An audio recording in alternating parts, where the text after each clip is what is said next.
Noticia de la BBC. Le dijeron a mis padres que nunca volvería a caminar. Los peligros del gas de la risa, una de las drogas más usadas por los jóvenes de Europa. Una joven de 25 años quedó paralizada y tuvo que pasar 6 semanas en un hospital tras inhalar demasiado gas de la risa.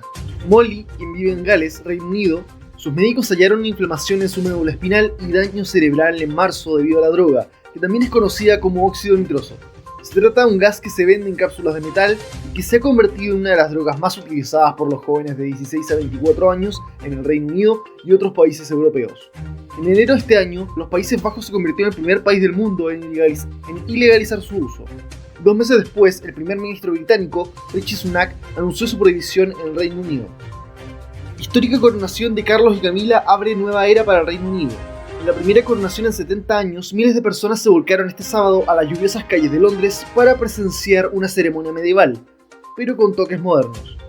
En momentos en que la monarquía vive un futuro incierto, Reino Unido buscó mostrar que sigue siendo un actor relevante. Guillermo, Kate y Harry protagonizaron la jornada. ¿Cómo eso de que el gas de la risa se usa como droga, cabro?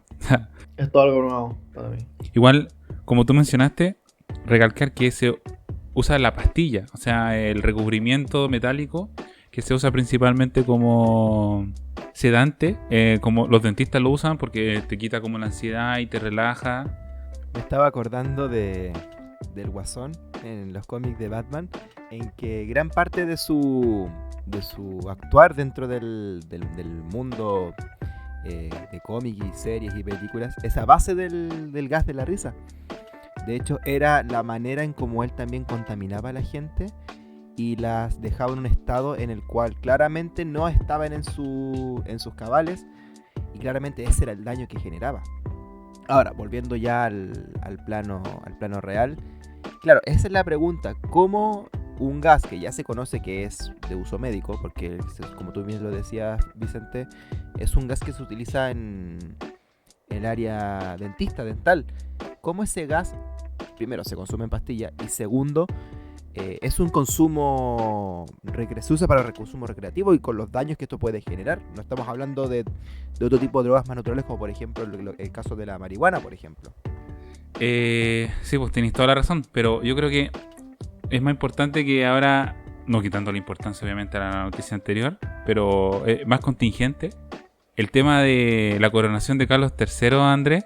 Tú que manejáis un poco mejor lo que es la monarquía en la actualidad, no sé si nos podéis contar como la importancia que tiene realmente ahora este hecho o si ya no, prácticamente no tiene ninguna relevancia. Es que, a ver, es complicado el tema porque desde el siglo XVIII, finales del siglo XVIII, si no me equivoco, la figura del rey cambia completamente de su aspecto de carácter político a más ser solamente una figura ceremonial, una figura que representa al Estado. Esto se da principalmente por los factores de la Revolución Industrial, que como muchos sabemos surgió en Reino Unido, y posteriormente con la Revolución Francesa, que ya todos sabemos, le cortaron la cabeza al rey. Varias de las monarquías en Europa empezaron a entrar en crisis y de hecho las monarquías importantes en Europa terminan por caer justamente a finales de la Primera Guerra Mundial. Entonces aquí viene la pregunta: ¿qué tan importante es en el año 2023, pleno siglo XXI, que todavía existan monarquías en el mundo donde la gran tendencia de los países, en su mayoría occidentales, han optado por modelos de carácter republicanos? O sea, separación de poderes del Estado, hay un presidente, un primer ministro, hay un congreso y hay un poder judicial. Claro, eso por es algo eso mismo es la pregunta. O sea, parece curioso que, como mencionáis tú, donde existe un sistema republicano democrático, a la vez están estas figuras de la Edad Media. Claro, de la Edad Media, que uno... De hecho, es muy curioso porque muchas de las monarquías hoy día actualmente, a excepción, por ejemplo, de países árabes y el Vaticano, que el Vaticano también es una monarquía absoluta, han optado por tipos de monarquía de carácter constitucional. Eso quiere decir de que el rey simplemente es una figura que va a estar ahí, que va a representar al Estado, es el emblema de unidad nacional, aunque en Occidente ya no se da tanto como en el caso japonés, pero es una figura que en la práctica representa al país. O sea, es muy común, por ejemplo, que sea príncipes o el propio rey o reina que visiten a los países en nombre del Estado o del país. Pero sí, es un tema. Pero claro, como tú dices, es un emblema medieval. La monarquía, aunque no es un emblema medieval, la monarquía siempre ha existido. Las primeras civilizaciones nacen con monarquías. Con el tiempo el concepto de rey, o basileus en griego, prácticamente comienza a cambiar. Aquí tenemos, por ejemplo, las imágenes de reyes con mucho poder que se convierten en emperadores, o en el caso del Imperio Otomano, en el sultán. Y en el caso de los países ya occidentales posterior al siglo XV, ya muchos reinos toman una relevancia más importante centrada en la figura del rey. Y aquí viene todo el concepto de derecho divino, de que el rey es elegido por Dios y por lo tanto el rey al único que le debe en el fondo cuentas es a Dios. Y aquí viene todo el tema. La mayoría de las monarquías actuales en Occidente ya no tienen coronaciones. O sea, si vemos las últimas coronaciones o últimas ascensos al trono, por ejemplo el de Felipe VI en España, los reyes de Suecia, de Noruega, de Dinamarca, Países Bajos, a los reyes no se les corona. Solo al rey de Inglaterra, al rey de Reino Unido, Escocia y Irlanda del Norte, tiene una ceremonia, y es una ceremonia de origen medieval. Pero el resto de los reyes se hacen una proclamación, que es en el fondo una forma de proclamar de manera institucional que en el fondo el país es una monarquía. A muy diferencias en este caso de Reino Unido, que cuando falleció la reina Isabel II, ese mismo día, o al día siguiente prácticamente, muchas de las cortes y representantes del mundo político ya proclamaban a Carlos rey, porque claramente es el heredero. Y Carlos lo que hace el día sábado 6 es justamente confirmar de que él es el legítimo rey de Reino Unido. En el fondo lo que se hace es una ceremonia más que nada simbólica, que nos recuerda de que el rey es un ungido por Dios, pero que no deja de ser simplemente una figura meramente ceremonial y representante del Estado. Y aquí viene la pregunta: ¿cuál va a ser el futuro que va a tener la monarquía británica? Porque para mucha gente, después de todas las embarras que se mandaba a la familia real británica, esto lo podemos ver en la serie The Crown, lo podemos leer en novelas, lo podemos ver en reportajes. La figura de la monarquía con Carlos probablemente va a entrar en crisis porque la gente está esperando que William, su hijo mayor, sea el futuro rey. O sea, ya de pasada es un ascenso tardío. 70 años se demoró esto. Y hoy día, ¿cuánto va a durar? 4, 5 años. Prácticamente va a ser conocido como Carlos el Breve, porque no va a durar. Puede ser, muy probable. Oye, pero en la práctica, ¿cuál es la vida diaria de... No al detalle, obviamente, pero ¿a qué se dedica un rey o una reina en un día miércoles a las 4 de la tarde? ¿Qué hace? ¿Qué está haciendo? Un rey, una reina, un príncipe, una princesa, un duque o una duquesa. Al único que se dedica en la semana es a estar en el palacio, prácticamente, y a actividades de carácter social o cultural que el rey o la reina participa o envía a alguien de sus hijos o nietos. En este caso, el rey lo primero que va a tener que hacer ahora, como buen monarca y representante del Estado, es mantener los nexos políticos con los demás estados. Y eso significa... Él es el encargado de la política exterior. Es el jefe del Estado. Ya. Por lo tanto, se va a dedicar a representar al Estado, mandar a alguien que represente al Estado en su nombre. Por ejemplo, visita los países que, en este caso Reino Unido, tiene que visitar los países de la Commonwealth, como Canadá, Bahamas, las islas perdidas ahí en el Pacífico y en el Caribe. Y de pasada, obviamente tiene que participar en todo lo que tiene que ver al tema de la ONU, relaciones internacionales con los países. No es muy extraño que en unos años más quizás tengamos una visita de Carlos III a Chile. ¿Por qué? Porque como hay un nexo aquí histórico y político, claramente el rey va a querer visitar nuestro país. Probablemente, no sabemos cuánto. Pero eso hace un rey, representa al Estado, porque él no gobierna. No toma ninguna decisión. No, él lo que puede hacer es decirle al primer ministro: ¿sabes qué? Apoyo tu moción de ley, pero preséntala al Congreso, nada más. No presenta proyectos de ley, no puede opinar de política de manera pública, porque de lo contrario rompe con la constitución inexistente O sea, de Reino Unido. en ningún pero no momento puede él volver puede de hacer política. ninguna alusión a ningún partido político, nada. Exacto. En el Reino Unido, si gana el Partido Laborista o gana el Partido Conservador, le da exactamente lo mismo. Él tiene que prestarle juramento al primer ministro, que ese primer ministro va a ser justamente el que lo va a representar en el gobierno. Y si no me equivoco, el próximo año o en 2 años más van a haber elecciones en Reino Unido y el ganador, una vez terminada la elección, tiene que presentarse ante el rey les toma juramento, en el fondo le dice ya, usted le toca gobernar, vaya. Pero el rey, de hecho, el rey puede cerrar el Congreso, puede.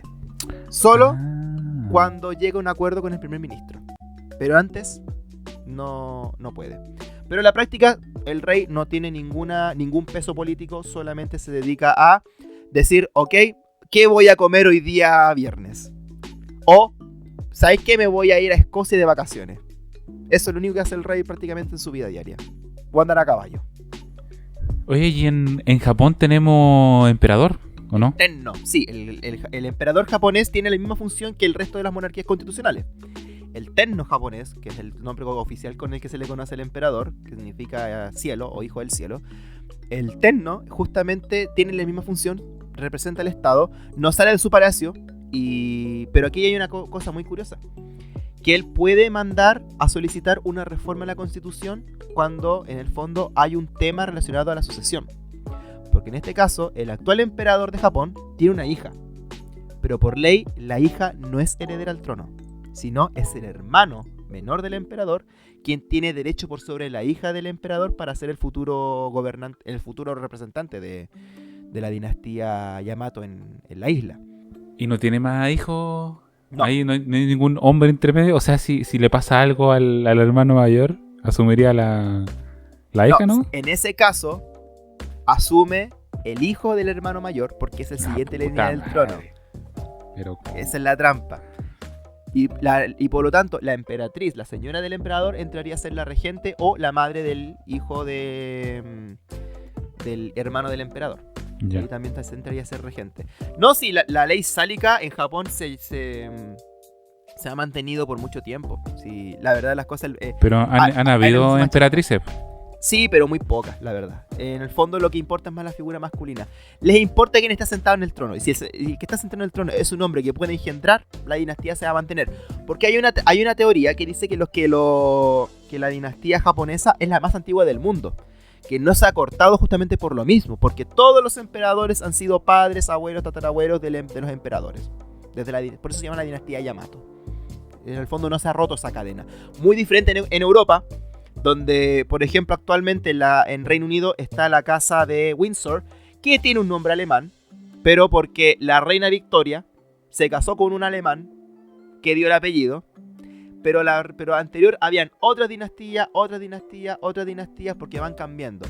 En España es muy particular, porque en España llegó a haber hasta una guerra civil, ¿cachai? Y de hecho, la actual casa Borbón creo que es la tercera restitución de la casa.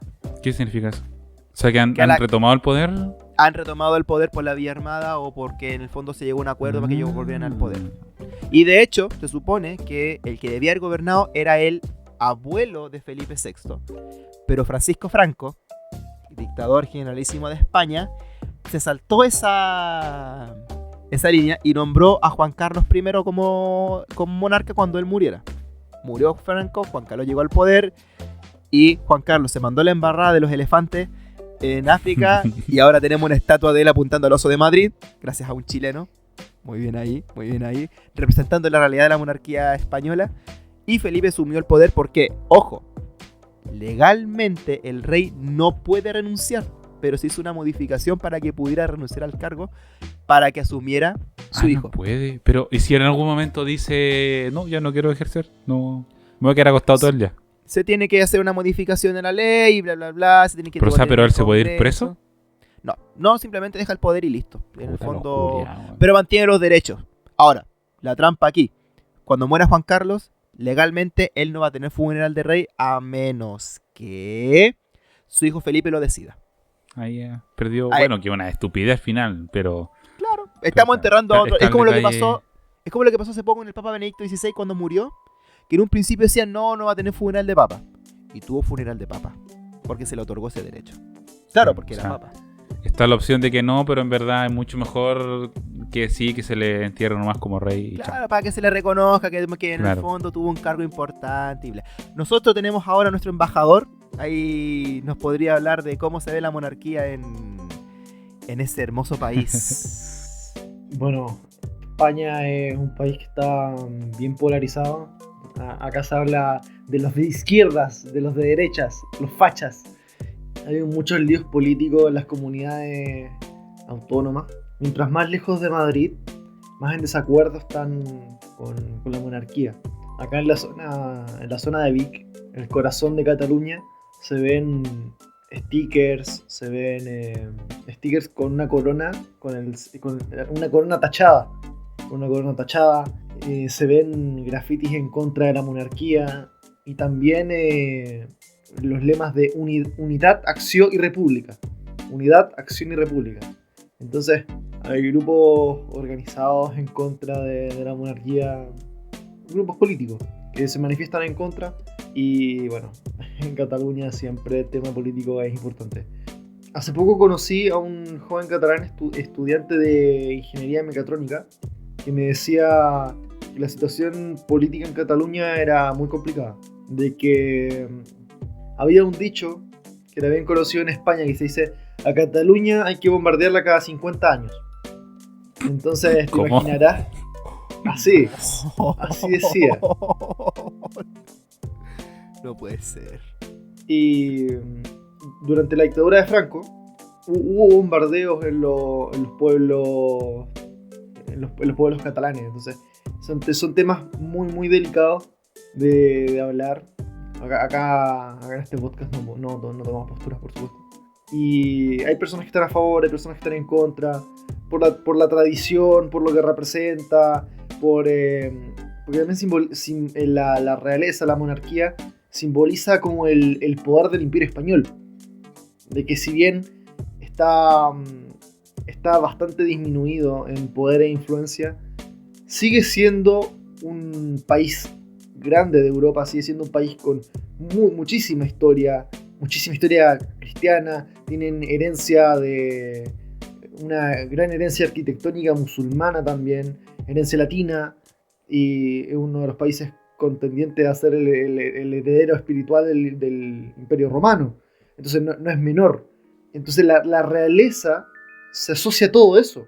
Y hay las generaciones más jóvenes se empapan un poco de una visión más progresista, más pragmática. No le ven una utilidad real a la monarquía. Y también la encuentran un poco peligrosa. Por ejemplo, está si no me equivoco se llama Ley Mordaza, no estoy seguro. Si tú publicas un tweet en contra de la monarquía o en contra del gobierno español, puedes ser arrestado, enjuiciado y encarcelado. Y esto ha pasado antes. Hay antecedentes de personas que han sido encarceladas por hacer burlas acerca de las instituciones del Estado. Y conocí a una persona que su amigo lleva 3 años detenido por hacer tweets acerca del independentismo catalán. Entonces son temas muy delicados. Este es el termómetro que hay en España en este momento. Es que claro, es que el caso español es particular.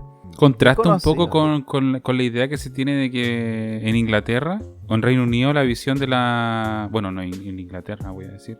De que la monarquía es mucho más respetada quizás que por los mismos locales que en España, ¿o no? Claro, o es la idea que tenemos nosotros.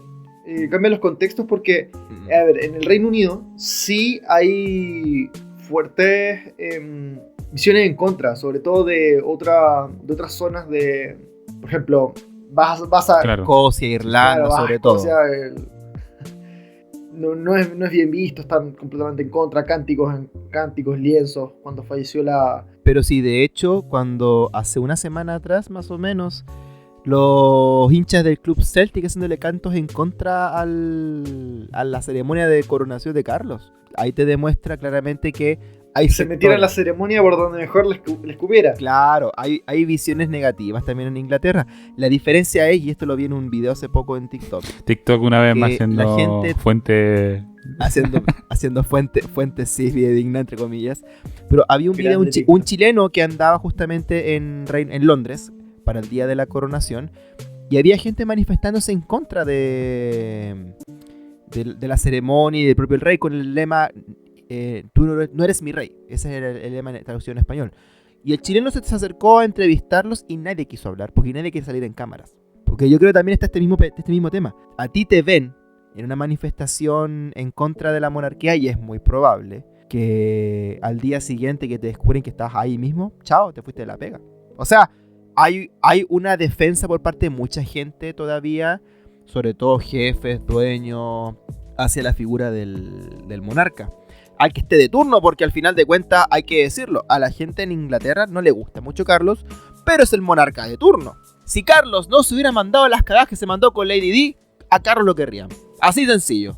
De hecho es muy común, y ya lo vi en Twitter por todas partes, la gente se acordaba mucho de Lady Di cuando coronaron a Camila como reina consorte. ¿Por qué? Porque la gente no olvida. La gente en el fondo sabe de que Carlos se mandó una cagada enorme. Y claramente la gente no olvida ese detalle de la vida de Carlos por los dolores que pasó Lady Di. Y como murió Lady Di, aquí viene todo el fantasma teórico de... la mató la reina, weón. Yo sé. Ahora, es muy curioso, pero en Chile encontré un tweet, una cuenta de Twitter de un grupo monarquista chileno. Que hablaban de que en Chile deberíamos tener una monarquía. E incluso proponían al rey de la Patagonia y la Araucanía como rey de Chile. Una weá que, si bien sigue existiendo, hay un weón que se proclama rey desde el siglo XIX, pero hay gente que todavía piensa, no, sabéis que tenemos tan mal la cagada que en Chile deberíamos tener una monarquía. De hecho, llegó, me acuerdo, el año pasado en la Convención Constitucional, una de las convencionales que habló que deberíamos tener una monarquía. Que era la mejor manera para evitarnos la crisis, la corrupción, porque si como el rey es una figura política, en el fondo mantener ordenado todo. Pero claro, aquí viene la trampa. Quieren poner un rey que gobierne. Eso es una dictadura. No, claro, es como una dictadura al final de cuentas. Y la gente no entiende, pues, o sea, Chile no está para monarquías. Bueno, nos independizamos de una monarquía hace 200 años y hoy día seguimos dependientes de una monarquía por medio de las carreteras, la agua, el teléfono y toda la wea. Oye, se me quedó este tema en el aire. O sea, lo quería mencionar antes, pero se me fue. De cómo son las monarquías en África. O sea, cómo funciona ahí, porque ahí es totalmente distinto, porque ahí son dictaduras. Claro, en su mayoría África... A ver, salvo por el Magreb, donde tenemos el caso de Túnez, que hay una monarquía que también es dictatorial, pero es la más conocida. Hacia el centro-sur de África hay información, hay que buscar claramente, pero en su mayoría llegan a ser dictaduras de carácter militar. O religiosa. O religiosa también. Pero ahí hay que entender una cosa. África, desde su división en la época de los congresos en Europa, muchas de las fronteras africanas no responden a las realidades tribales y étnicas. Lo que explica, por ejemplo, justamente el por qué cada país en África tiene su guerra civil, su revolución, golpe de estado, porque es un enfrentamiento étnico. En Asia, por ejemplo, en el sector de Siria, Irán, si no me equivoco, hicieron lo mismo, pero aquí también había un factor religioso, por el cual sacaron, por ejemplo, al Shah iraní. Hay un factor ahí político y religioso muy importante. Y en el caso de Siria, también hay un factor que también lleva a entender de, claro, la familia actual de gobernantes en Siria gobiernan como reyes prácticamente, pero aún así la gente tampoco lo acepta porque pertenece a una minoría religiosa enfrente a la mayoría, porque hay que decirlo, el Islam, al igual que el catolicismo y el cristianismo en general, también se divide de acuerdo a una corriente o una escuela. Creo que una vez lo habíamos conversado esto en un podcast. Y eso genera que justamente se generen estos enfrentamientos por carácter étnico-religioso, que en el fondo genera que hayan crisis en esos países. Por eso África es un continente, mejor dicho, que sus monarquías también entran en crisis también justamente por el tema cultural, religioso, étnico, racial y todo el factor político que se generó por el tema de una frontera que no se entiende para ellos. O sea, al final ahí la culpa lo tienen los ingleses, los alemanes y los holandeses. Bélgica tenía su espacio y se lo quitaron. ¿Por qué? Porque se le ocurrió maltratar a los africanos en el Congo. Pero sí, las monarquías actualmente están, pero no suenan tan fuerte, lamentablemente, porque a Occidente no le interesa a África, salvo por los recursos. Esa es la verdad. Ahora, en el caso de Arabia Saudita, Qatar, Emiratos Árabes esos países que son monarquías absolutas. Que tienen su constitución, pero la constitución le entrega poderes a los monarcas. Prácticamente ellos son los gobernantes. Tienen una figura de primer ministro, pero que en el fondo es ya para que la gente crea que somos democráticos. Pero en la práctica ellos son los que gobiernan. Y ahí hay una lógica muy centrada justamente en el pasado islámico de esos países. Y no por nada tenemos que Arabia es un reino, es el reino de Arabia. Tenemos, por ejemplo, Brunei, que es un sultanato. Y tenemos reyes también en el sector de Tailandia, por ejemplo. Entonces, ahí hay una amalgama importante de monarquías que uno puede decir, ok, ¿por qué? Por lo menos, o sea, si nosotros nos cuestionamos en Occidente por qué hay monarquía ya, entendí el cuestionamiento. Pero Occidente tenía su revolución francesa. Tuvo sus revoluciones que en el fondo cambiaron el modelo. Pero el resto de los países asiáticos, africanos, ellos nunca han conocido otro modelo que no sea el monárquico. O sea, me voy a meter la pata a los caballos, pero eso explica por qué China no ha sido capaz de salir de un régimen casi autoritario con un solo líder. Porque están acostumbrados a un gobierno centralizador, que en este caso lo ejerce el Partido Comunista. En fin, es súper interesante el tema porque, como acabáis de mencionar, desde la perspectiva occidental creemos que están en decadencia las monarquías, pero en el lado más oriental, no sé desde mi ignorancia no quiero decir que prevalecen, pero sí tienen una presencia mucho más fuerte y no es tan ceremonial, no ceremonial no es la palabra, sino no son como tanto como de adorno, sino que son realmente activos. Claro. Y ahora vamos a empezar el podcast ahora después de 25 minutos, media hora de conversación. Vamos a darle inicio.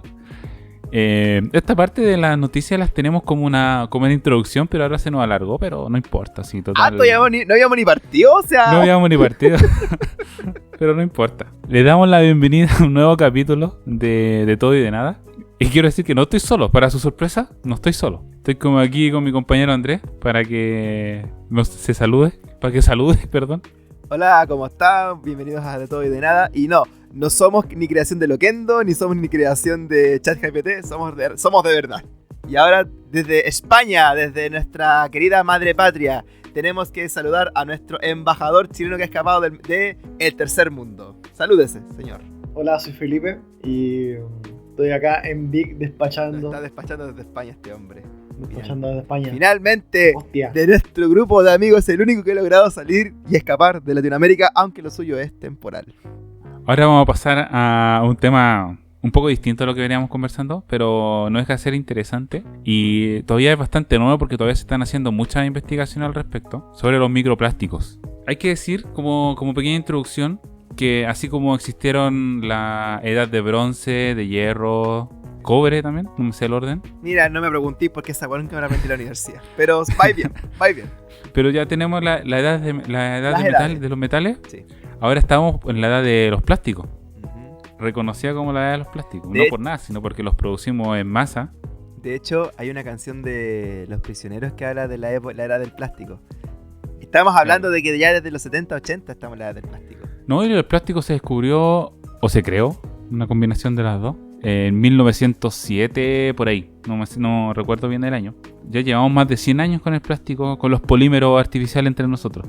Y tenemos la pura. Si bien ha sido una maravilla, lo que nos ha permitido, sobre todo a nivel doméstico, todas las posibilidades que nos entrega, también es industrial, pero así como tiene muchas cosas buenas, también tiene su lado lamentablemente bastante negativo y que de momento no estamos sabiendo como sociedad contrarrestar todo esto que se nos viene o que se está viniendo ahora mismo, que es los desechos, que en este caso la mayoría está en el mar. Hay una isla de plástico flotando en el Pacífico. Exactamente. Tenemos, lamentablemente, de conocimiento público, de los plásticos se demoran cientos de años en descomponerse. Ya hay algunos datos, por ejemplo, que desde 2013, en el 2013, 40% se va a los vertederos y un 32% se va a la naturaleza. Y del 28% restante, el 14% se quema y solo un 14% se recicla. Pero de ese 14%, solo un 2% se recicla como corresponde, un 2%. El resto se convierte como en plástico de menor calidad o se pierde en el camino. O sea, estaba pensando justamente, históricamente hablando, siempre hay algún factor que explica la caída de civilizaciones en la historia. Y hay una teoría que cuenta de que el Imperio Romano cayó gracias al plomo, justamente porque el agua se contaminaba, la gente consumía el agua con plomo y la gente se volvía loca, porque el plomo genera una intoxicación que genera un problema psicológico.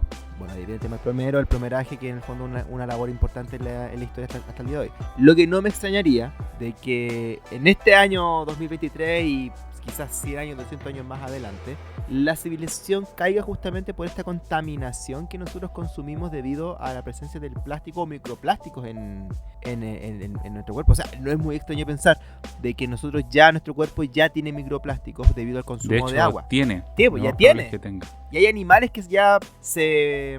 No, la fauna se confunde. La fauna marítima, más del 90%, por ejemplo, de las aves marítimas, tienen microplástico en su interior.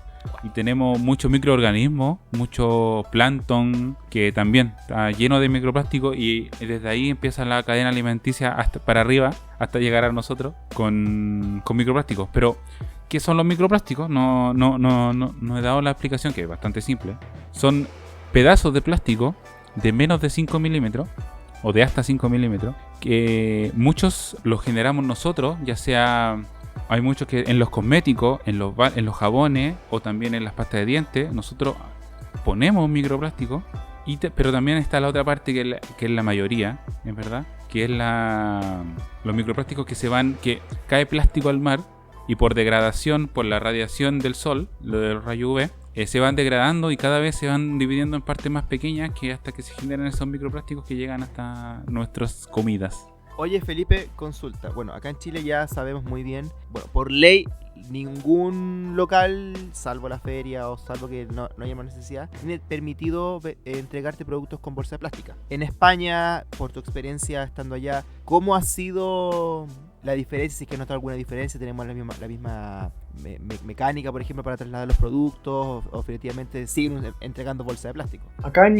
ningún supermercado se entregan bolsas en general. Tú puedes comprar bolsas y pueden ser de papel o de fibras, pero que son bolsas reciclables, pero te cobran 0,75, 1 euro por ellas. En los comercios más pequeños, en los supermercados, en las tiendas de abarrote, que son manejadas por inmigrantes, aún te entregan bolsas plásticas. Y un ejemplo interesante acerca de la limitación de uso de plástico es que en las cadenas de comida rápida, si el envase que estás usando usa plásticos, tu boleta va a tener un impuesto verde por uso de plástico. Es bastante interesante. Y ese dinero se supone que se debe usar para iniciativas verdes. Para reciclaje. Sí, mira, es interesante el tema del reciclaje, porque como mencioné antes, solo el 2% se recicla adecuadamente. O sea, cerca como del 8% se recicla, o del 10%.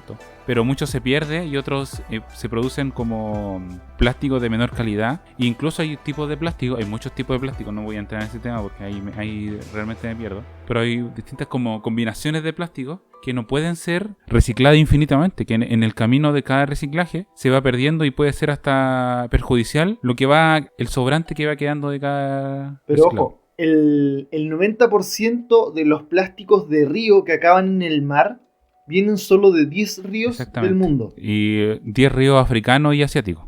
Es que igual es cuático porque, claro, es cierto, la cantidad de plástico que se recicla, como bien dice Vicente, es bajísima en comparación a la cantidad de plástico que se consume y se produce. Lo que nos hace pensar en, viejo, o sea, estamos dejando la caga y seguimos usando plástico. Claro, el plástico sí, nos ha facilitado, nos ha ayudado caleta en la vida, y no podemos negar que no. Pero también hay que mirar el otro lado, la otra moneda, que claramente estamos afectando no solamente a la flora y fauna marítima, sino en general a todo un ecosistema de nuestro planeta, donde hasta nosotros ya estamos contaminados. O sea, nadie en este momento está limpio. Y si está limpio, es por obra y gracia del Espíritu Santo. Más allá de eso, estamos para la cagá. Y no solamente con el plástico, también con otros factores contaminantes. Viejo, el cambio climático es una realidad, y entre más hagamos daño más tarde vamos a poder en el fondo buscar una solución y más vamos a acelerar nuestro proceso de extinción. Y al final el planeta va a empezar un reboot. Se va a rebootear esta wea. O sea, literal, hay que empezar a, ¿cómo se llama esto? A respaldar. Datos. En los ríos que más contaminan está el río Yangtze, con 1.400.000 toneladas de plástico China. cada año. En China. Sí. Y el segundo lugar lo tiene el río Indo, con 164.000 toneladas de plástico cada año. Pero, ojo, el río Yangtze, 1.400.000. O sea, multiplica casi por 10 al segundo lugar. Hay que hacérselo mirar. Bueno, en todo caso, la India tiene una fama de un país que contamina. Si vemos sus ríos, Sí. si vemos su calidad de vida, bueno, aún me sigo preguntando cómo siguen haciendo tanta gente en ese país. Porque en verdad es increíble la cantidad de gente que hay y la cantidad de contaminación que, claro, no se compara con el nivel que tiene China. China ha crecido mucho y ha contaminado mucho. Las grandes potencias son las que más contaminan. China, India, Estados Unidos, Alemania, Rusia. Y es como el discurso es curioso y hasta ridículo, hasta irrisorio, porque le dicen a la población: consuma menos agua, dúchese por menos tiempo, consuma menos plásticos, recicle más. Y por ejemplo, Chile, ¿qué hacen 18 millones de personas para mejorar, para salvar al mundo? O sea, sé que todos podemos contribuir a un mundo mejor, pero ese esfuerzo se ve invalidado inevitablemente por las acciones de las grandes potencias que eliminan medidas en contra de, por ejemplo, Trump, que negaba el tema de la contaminación, negaba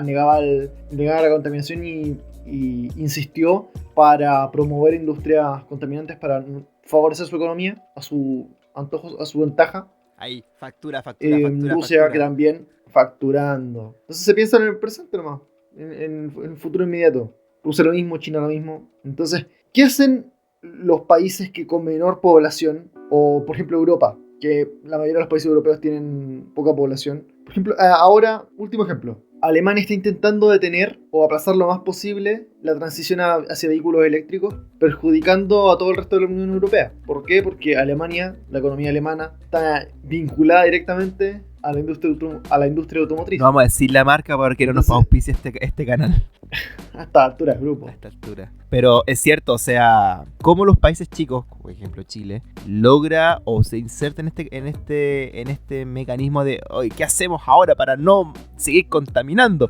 Claro, partimos con las bolsas. Es que realmente, justamente ahora que mencioné las bolsas, perdón, Sí, dale nomás. es muy difícil este tema de los plásticos. Porque, bueno, mencionar también que realmente hasta ahora no se sabe puede ser el real impacto que puede tener los microplásticos en el cuerpo. Porque hay muchos tipos de plástico y hay muchos que pueden producir cáncer, que pueden producir algún conflicto en el sistema respiratorio, sistema digestivo. Pero, por ejemplo, en las aves ya se ha reconocido una enfermedad que viene de los microplásticos, que se llama plasticosis, que tiene que ver con, sobre todo en muchas aves, que cuando ingieren algún microplástico, estos son capaces como de rajar el sistema interno, y cuando se le empieza a sanar, por ejemplo el hígado, digamos, o sea, el hígado, o el intestino, cualquier órgano interno se empieza a sanar, estas cicatrices internas provocan que crezca de manera extraña, y eso puede producir distintos problemas a nivel interno y finalmente la muerte. Pero eso a nivel animal todavía no se ha presentado en humanos, digamos. Y lo que quería llegar con las bolsas es que, claro, hace varios años ya aquí en Chile se implementó el tema de las bolsas, que ahora por la pandemia, de hecho ahora yo veo que las panaderías están vendiendo más bolsas ahora, como que se quedaron con esa práctica de pandemia, que es que entregan las cosas en bolsas que hacen ellos mismos, y viene como dividido el pan en bolsa. Pero lo he visto varias veces. Por ejemplo, en Valparaíso, que me ha tocado mucho comprar pan allá, sobre todo cuando voy a ver a mi abuelo, a ti te venden la bolsa de papel. Prácticamente tú tienes que saber ir a cualquier panadería del puerto con tu bolsa. Puede ser una bolsa plástica. Bueno, uno puede andar con bolsa plástica, pero legalmente no te pueden pasar bolsa de plástico en las locales. Porque de hecho una vez me dijeron, si a ti te ven con esa bolsa, di que la traías tú. Así me dijeron en un local. Porque no me podían dar bolsa porque está prohibido. Como también pasa con el Plumavit. El Plumavit también está prohibido. No pueden entregarte ningún producto alimenticio, por ejemplo en un carrito, por ejemplo, que te vende completos.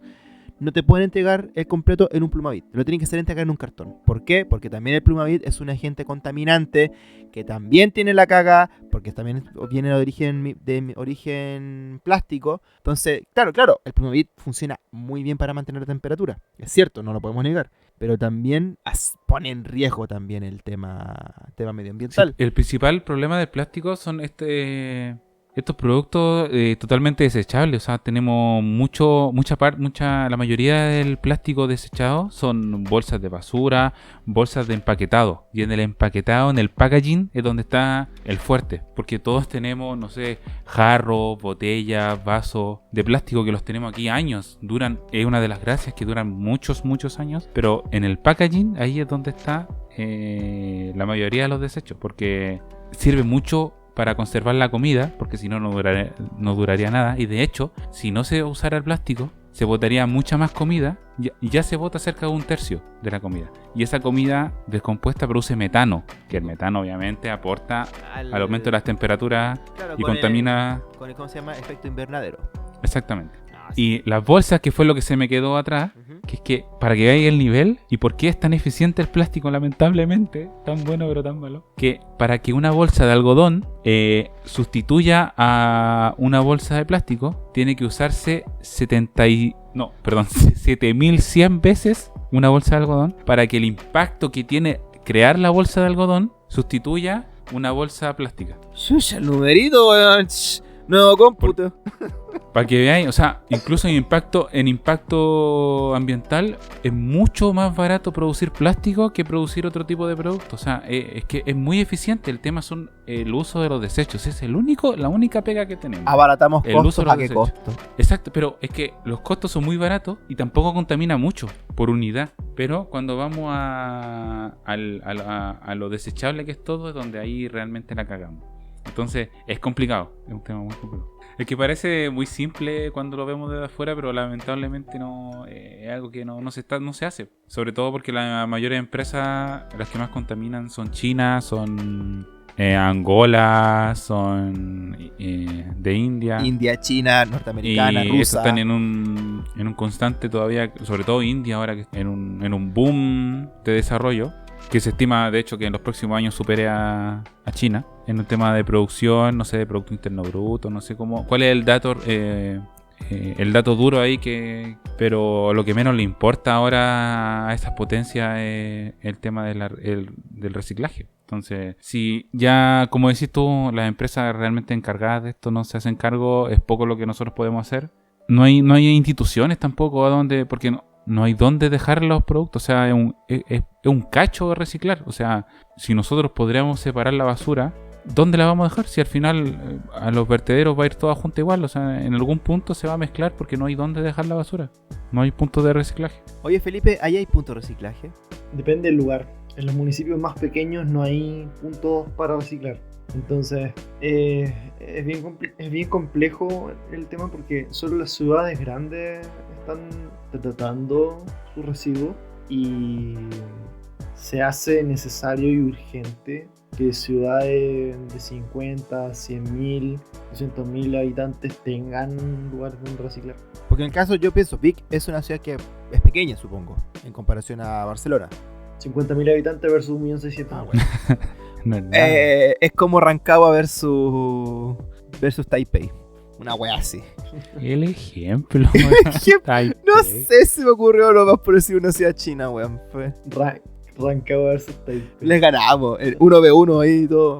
Le hacemos la pelea. Su pichanga. Su pichanga, claro. Ahí. No sé qué más, pues. O sea, era más que nada una sección un poco más informativa esta vez. Es interesante el tema de la contaminación y cómo la estamos abarcando como sociedad, porque nos quedamos sin tiempo. Debimos haber empezado ayer. Se están tomando medidas. Hay agendas de la ONU, de convenciones internacionales, pero en su mayoría se está haciendo muy poco por parte de las empresas, que son realmente las culpables de todo, las responsables, no digamos culpables, las responsables de hacerse cargo y no... Pero igual hay que decirlo, también debemos partir nosotros por casa. A lo mejor no podemos separar toda la basura, es cierto, pero apartar lo más contaminante, en este caso el plástico.